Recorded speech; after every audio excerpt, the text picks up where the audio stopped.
আসসালামু আলাইকুম।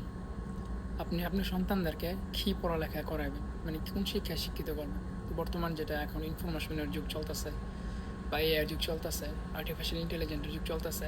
তো এখন হইতেছে যে আমার একটা মতামত হইতেছে যে ছেলে-মেয়েদেরকে ইলেকট্রিশিয়ান বানান, ইলেকট্রনিক ইঞ্জিনিয়ার বানান অথবা ইলেকট্রিক ইঞ্জিনিয়ার বানান, আর না হয় প্লাম্বার আরকি, যে পাইপ ফিটার বানান।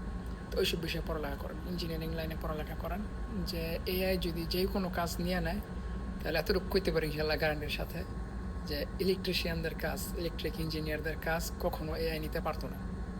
অন্য অন্য কাজ যদি নিয়ে নেয়, অন্য কিছু নিয়ে নেয়, তাদের কাজ নিতে পারতো না। এটা হইতেছে আরেকটা। আর আমাদের দেশে যেই শিক্ষা ব্যবস্থা এখন, এটা আমার ব্যক্তিগত মতামত। আমি বাংলাদেশে পড়ালেখা করছি, ইটালিতে পড়ালেখা করছি, লন্ডনে পড়ালেখা করছি।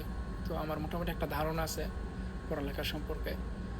এবং আমাদের যে বর্তমান শিক্ষামন্ত্রী আছেন এনামুল স্যার, আপনার 20 বছর আগে আমি কিছু ভিডিও দেখছিলাম, 15-20 বছর আগে কিছু ভিডিও দেখছিলাম যে আপনি পড়ালেখায় ছাত্রদেরকে নিয়ে কত পরিশ্রম করছেন।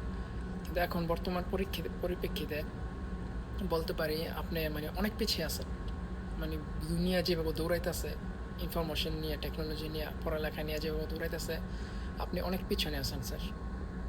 আপনার যে চিন্তাভাবনা বর্তমান যুগে চলবো না।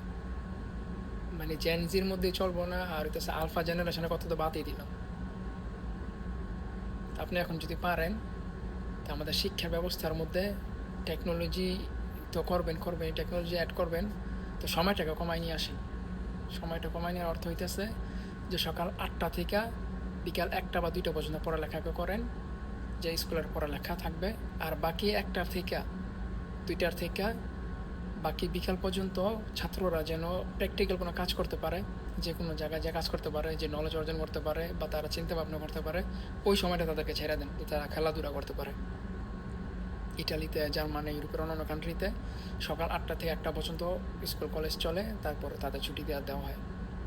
তো এইটা দেওয়ার পরে আমরা যখন এভাবে পড়ালেখা করছি, তো আমাদের 1টা 2টার পরে আমরা রেস্ট মেস্ট নিয়ে খেলাধুলা করার পরে আমরা ব্যক্তিগত কাজ করতে পারছি, প্র্যাকটিক্যাল কাজ করতে পারছি, দোকানপাট চালাইতে পারছি, অন্য অন্য খেতে খামারি কাজ করতে পারছি, যে কোনো কাজ আমরা করতে পারছি। এবং স্কুলে যে বিষয় নিয়ে পড়ালেখা করছি ওইগুলো নিয়ে প্র্যাকটিক্যাল ঘরের মধ্যে করতে পারছি, ছোটো ছোটো কম্পিউটার খুলতে পারছি, পার্টস লাগাইতে পারছি। তারপরে ইলেকট্রনিক যে বিষয় নিয়ে আমরা পড়ালেখা করছি ওই বিষয় প্রজেক্ট করতে পারছি। তো আমাদের কাছে অনেক সময় আসছিল, মানে বিকাল 1টার পরে থেকে একবারে রাত্রে 10টা 11টা পর্যন্ত অনেক সময় আসছিল, দোকানদারিও করছি। এই কাজগুলো আমরা করতে পারছি। তো আমাদের বর্তমানে এখন যেটা, এটা হইতেছে যে আপনি আমাদের বিকাল 5টা 6টা পর্যন্ত স্কুল চলে আর কি, সকাল 9টা 10টা থেকে বিকাল 4টা 5টা পর্যন্ত। আপনি এই জিনিসটা বাদ দিয়া সকাল 7টা 8টা বাজে স্কুল চালু করেন, 1টা বাজে শেষ, 1টার পর থেকে সবার ছুটি। এটা করতে পারেন।